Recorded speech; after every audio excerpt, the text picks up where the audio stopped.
O'zbekiston tumanida farzandini tibbiyotga o'qitmoqchi bo'lgan ota-onalarda orzusidagi farzand. Zinasha qishlog'idan Charosxon singlimiz kimyo va biologiya fanlaridan A+ sertifikatini qo'lga kiritishibdi. Sizda natijalar qanday? Izohda rasmlarini qoldiring. O'zbekiston tumanida 5 yildan beri tibbiyot yo'nalishidagi o'quvchilarga zo'r natijalar qilib keladigan Koinot o'quv markazi endilikda Nursutdagi Universal ta'lim akademiyasining 2-filiali bo'lib ish boshladi. Sizlar tanigan Koinot o'quv markazidagi Nurullohxon aka ustoz, Husniddin aka ustoz va boshqa ustozlar ham aynan shu yerda ish faoliyatini davom ettirishyapti. Universal ta'lim akademiyasining asosiy yo'nalishlari: tibbiyot, yurisprudensiya, iqtisodiyot va IT.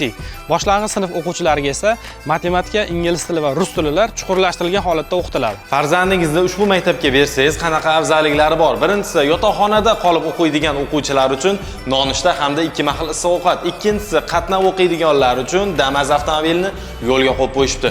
Uyingizdan olib o'qishga, o'qishdan olib uyingizga tashlab qo'yishar ekan. Manzilga keladigan bo'lsak, agarda siz Go'riskiy taraf bilan kelayotgan bo'lsangiz, birinchi maktabga yetmasdan o'ng qo'lga burilasiz.